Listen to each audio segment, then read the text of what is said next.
Hello everyone, I welcome you all to advisor ji. So आज हम लोग डिस्कस करेंगे आरबीआई असिस्टेंट मेंस की स्ट्रैटेजी के बारे में। आरबीआई असिस्टेंट मेंस की स्ट्रैटेजी के बारे में जो कि 7 जून को शेड्यूल्ड है। अब ये वीडियो उन लोगों के लिए नहीं है जो काफ़ी दिनों से प्रिपेयर कर रहे हैं, जिनका अच्छा पकड़ है, जो कि पिछले 2-3 महीने से रेगुलर तैयारी कर रहे हैं और जिनका सिलेबस लगभग लगभग कंप्लीट है। ठीक है, ये वीडियो उन लोगों के लिए है जिनका प्रिपरेशन अभी कुछ भी नहीं है और वो डाउट में है कि क्या किया जाए। तो देखो, अभी हमारे पास टोटल 6 दिन है। ठीक, अब 6 दिन में हम ऐसा क्या करें जिससे कि हम सिलेक्शन ले सकें। और मैं ये गारंटी देता हूँ कि अगर आप मेरे दिए हुए स्टेप्स को फॉलो करोगे तो आपका 100% गारंटीड सिलेक्शन हो जाएगा, बशर्ते आप इन सारे स्टेप्स को फॉलो करो। ठीक, अब देखो क्या करना है आपको। अभी अगर आप ये भी सोचोगे कि ये वीडियो तो काफ़ी लोग देख रहे होंगे तो काफ़ी लोग के पास ये आइडिया होगा, बट ऐसा नहीं है। सुनते बहुत लोग हैं बट फॉलो बहुत ही कम लोग कर पाते हैं। आपको क्या करना है, आपको मॉक्स परचेज करने हैं सबसे पहले। कितने? 25, कम से कम 25 मॉक्स। ठीक है, 25 मॉक्स आप कहीं से भी कर सकते हो, जैसे टेक्स्ट बुक हो गया। देखो ये स्पॉन्सर नहीं है, बस मैं आपको बता रहा हूँ। अड्डा हो गया, ऑलिव बोर्ड हो गया, और भी है जैसे गाइडली है, फिर आपका स्मार्ट कीरा है। ठीक, और भी बहुत सारे, अगर आपके पास और भी अगर याद हो आपको तो आप उससे भी वेबसाइट पे जाके आप परचेज़ कर सकते हो। ठीक है, फिर आपको क्या करना है, आपको सारे 25 मॉक को सबमिट सबमिट कर देना है। ठीक है, आपको कुछ अटैम्प्ट नहीं करना, पहले आपको सबमिट करना है। मैं बताऊंगा, मैं क्वांट इंग्लिश रीजनिंग का भी बताऊंगा उसके लिए क्या करना है, और जीके और कंप्यूटर मैं सबका बताऊंगा, अभी आप परेशान मत हो। तो अभी फोकस आपको करना है जीए और कंप्यूटर पर। क्यों, ये समझो। देखो, मैथ्स है, क्वांट हो गया, ठीक है, रीजनिंग है और इंग्लिश है। तो ये जो तीनों सब्जेक्ट है, ये जितने भी लोग प्री क्लियर करके आ रहे हैं इन सब का अच्छा ही है, इसमें कोई डाउट नहीं है। अगर वो बिना प्रेप के भी अगर जाएंगे तो वो 80% to 90% स्कोर कर लेंगे। कोई बहुत बड़ा ये बात है नहीं, ये डिफ्रेंशिएटर नहीं है। ठीक, हाँ, जिनका अच्छा प्रैक्टिस रहेगा, जो पिछले 15 दिन में अच्छा प्रैक्टिस करेंगे, वो हो सकता है 95 या 98% तक स्कोर कर ले, या हो सकता है 100% भी कर ले। बट एवरेज इतना स्कोर होगा, और ये इससे बहुत ज़्यादा फर्क नहीं पड़ने वाला है कि कौन सेलेक्ट होगा कौन नहीं होगा। तो फिर किससे पड़ेगा ये जानते हैं, फ़र्क पड़ेगा जीए से और कंप्यूटर से। ठीक है, तो जीए में कितने क्वेश्चन है? 40 है, कंप्यूटर में भी 40 है, टोटल हो गए 80। ठीक, मॉक्स में आपको क्या करना है, आपको सबमिट करके जितने भी जीए के क्वेश्चन हैं यानी कि 40 क्वेश्चन, और कंप्यूटर के 40 क्वेश्चन, यानी टोटल 80 क्वेश्चन आपको एक बार पढ़ना है सिर्फ। ठीक है, कितने हो गए? 80 × 25 लगभग टोटल 2000 क्वेश्चन हो गए, 2000 क्वेश्चन हो गए। ठीक है, अब आपके पास 2000 क्वेश्चन का एक डेटा तैयार हो गया। ठीक, अच्छा, इसके बाद अगर आप जब आप पढ़ोगे तो एक तो एमसीक्यू होंगे। ठीक है, एमसीक्यू के साथ साथ उसके होंगे एक्सप्लेनेशंस होंगे।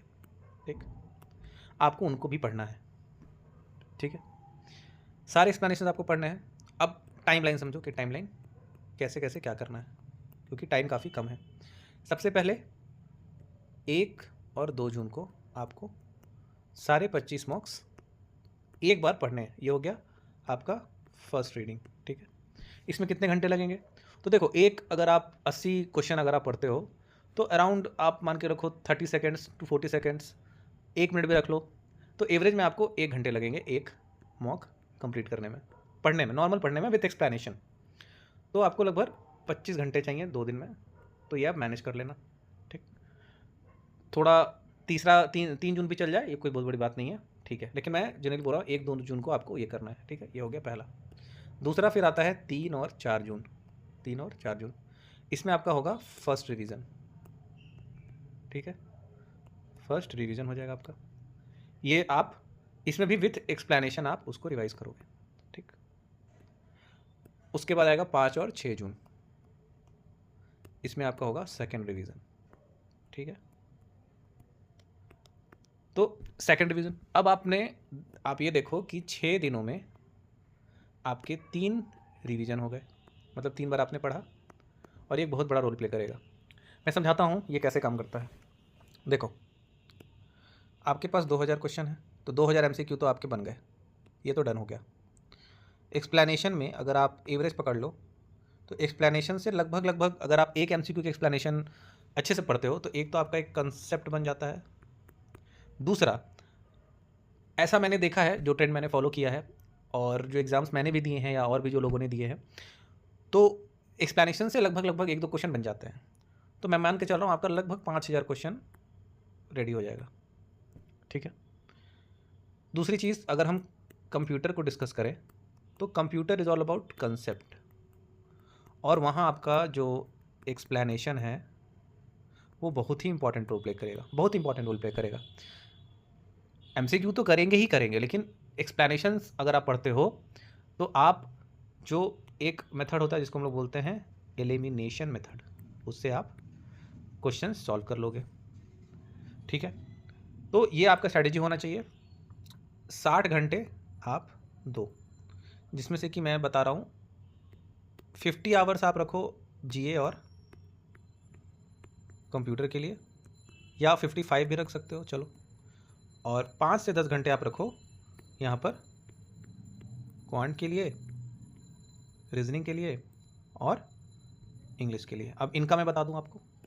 देखो, क्वांट का आप सेक्शनल दे सकते हो, ठीक है। अगर आपका प्रैक्टिस है तो ठीक है, नहीं है तो आप सेक्शनल दे सकते हो। फुल मॉक मत देना। फुल मॉक किनको देना मैं वो भी डिस्कस बताता हूँ, अभी डिस्कस करता हूँ उसके बारे में। क्वांट आप सेक्शनल दे दो। कितने दोगे वो आप पे डिपेंड करता है कि आपने 3 बार रिवीजन कितना जल्दी किया, कितने कम टाइम में किया, आप कितना समय दे पा रहे हो इन 6 दिनों में। आप कोई 12-13 घंटा भी दे सकता है, हालांकि 15 घंटा 16 घंटा तो पॉसिबल नहीं है। कुछ लोग दे भी सकते हैं, बट वो आई डोंट थिंक कि इफेक्टिव होगा। तो मैं 10 एवरेज लेकर चल रहा हूँ। तो क्वांट का कुछ सेक्शनल दे दो, रीजनिंग का भी सेक्शनल दे दो, और इंग्लिश का आप अगर आपके पास अपने कोई वर्ड मीनिंग की कॉपी या कोई नोट्स बना रखे हैं तो उसका सिर्फ वो रिवीजन करो और कुछ नहीं करना है। अब आपको कोई भी फुल मॉक नहीं देना है, ठीक है। अभी आप जितना दे दो, और अगर आपके पास क्वांट रीजनिंग का कोई फार्मूला या कोई ट्रिक्स एंड टिप्स का कोई नोट्स है तो उसको भी आप रिवाइज कर सकते हो, ठीक है। तो ये तो हो गया इनका। इसमें भी मैं एक चीज़ और बता दूं कि एक तो आपका हो गया ये सेक्शनल, अब हो गया फुल मॉक किनको देना है और कितना देना है। तो फुल मॉक वो लोग दे सकते हैं जो कि पिछले 1 महीने से, या 1 महीने में चलो मैं 15 दिन से एक भी जिन्होंने मॉक नहीं दिया है, ठीक है, वो फुल मॉक दे सकते हैं। ऐसे सेक्शनल से काम हो जाएगा, लेकिन फिर भी अगर जिनको बहुत ज़्यादा एंग्जाइटी हो रहा है कि मैं 2 घंटे दे पाऊँगा नहीं दे पाऊँगा, तो उनके लिए है कि भाई आप मैक्सिमम 1 से 2 मॉक दे देना, ठीक है। लेकिन फिर भी मैं तो रिकमेंड करूँगा कि आप सेक्शनल पे ज़्यादा फोकस करो, फुल मॉक पे नहीं। क्यों? क्योंकि देखो, अब फुल मॉक दोगे तो क्या होगा कि आपका नंबर GA और कंप्यूटर की वजह से बहुत ही डाउन हो जाएगा, कम हो जाएगा। उससे क्या होगा? उससे आपके कॉन्फिडेंस पे फ़र्क पड़ेगा, ठीक है, आपके कॉन्फिडेंस पे फ़र्क पड़ेगा। और ये बहुत इंपॉर्टेंट है एग्ज़ाम से पहले के लिए। अगर आप एग्ज़ाम के टाइम कॉन्फिडेंट फील नहीं करोगे तो फिर आपका परसेंटाइल कम आ गया, तो ये आपके लिए अच्छा नहीं है। क्योंकि जो एग्ज़ाम डे होता है, it is 99% all about confidence, 1% it is luck. Confidence उन्हीं को आता है जो पढ़ के जाते हैं, या जो कम भी पढ़े होते हैं लेकिन उनको पता है कि मैंने जितना पढ़ा है उस पर मेरा फुल ऑन कमांड है, ठीक है। तो आप इसको फॉलो करो। अच्छा, इसके अलावा आप एडिशनल अगर आपके पास कुछ घंटे हैं, अगर हैं, तो आप इंग्लिश पे थोड़ा फोकस कर सकते हो। अगर आपका इंग्लिश का कुछ जैसे आपका अगर कॉम्प्रहेंशन में इशू है या कोई है, तो वो आप थोड़ा बहुत सॉल्व कर सकते हो। बट ठीक है, ये ऐसा कोई मैंडेटरी नहीं है, इट डिपेंड्स ऑन यू कि आपके पास कितना टाइम है। तो आप ये फॉलो करो स्ट्रैटेजी। 2000 क्वेश्चन और टोटल विथ एक्सप्लेनेशन अराउंड 4000 से 5000 क्वेश्चन, ठीक है, आप कर सकते हो। ये कोई बहुत बड़ी बात नहीं है। एक चीज़ मैं लास्ट में एक बताऊंगा। देखो, जो हमारा जो रिकॉलिंग पावर है वो काम करता है ज़्यादा रिसेंसी पे, ठीक है, रिसेंसी पे। कि जैसे आज आप अगर पढ़ते हो, तो जैसे मान लो आप डे 1 है, डे 1 में अगर आप कुछ पढ़ते हो तो डे 2 में वो 70% रहता है, किन्हीं का 50% मिनिमम। डे 3 में वो रिड्यूस हो जाता है 40%, ठीक है। अब अगर आप 6 दिन में पढ़ोगे तो आपका जो रिकॉल है वो बहुत ही अच्छा होगा, ठीक है। तो अगर आपको अच्छा स्कोर करना है, इवन सिलेक्शन लेना है, तो ये 6 डेज़ आपको अपने आप को जलाना होगा। ये बहुत ही ज़्यादा इंपॉर्टेंट है, आपको जलाना होगा अपने आप को। अगर आप इन 6 डेज़ में अगर आप अपने आप से, खुद से अगर आप फाइट नहीं कर पाए, अगर आप गिव अप कर दिए, तो यू विल डेफिनेटली लूज़।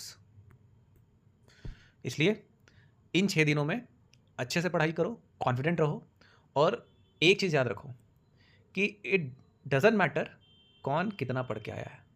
उस 2 घंटे में कौन कैसा परफॉर्म करेगा, ये ही मैटर करता है। कौन 6 महीने से पढ़ रहा है, कौन 2 साल से पढ़ रहा है, कौन 10 साल से पढ़ रहा है, ये सब मैटर नहीं करता है। आप उस 2 घंटे में कैसा परफॉर्म करते हो, ये बहुत ज़्यादा मैटर करता है। और इसमें जो रीसेंसी है वो बहुत ही बड़ा रोल प्ले करता है। अक्सर क्या होता है, जो स्टूडेंट हैं वो लास्ट टाइम में पैनिक करते हैं। 2 तरह के, एक होते हैं जो पैनिक करते हैं, और एक होते हैं जो बोलते हैं बहुत पढ़ लिया, वो लेट गो करते हैं। इन दोनों का सिलेक्शन नहीं होगा, ठीक है।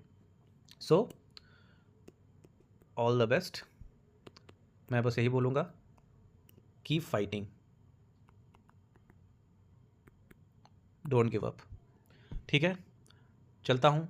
अगर आपको मेरा कंटेंट पसंद आया हो तो लाइक और सब्सक्राइब करके जाना, और अगर कोई क्वेरी हो कमेंट करके जाना, कुछ अच्छा नहीं लगा हो अपना रिव्यू देकर जाना, कुछ और इम्प्रूवमेंट चाहिए वो भी सजेस्ट करके जाना, और मेरे साथ जुड़े रहना।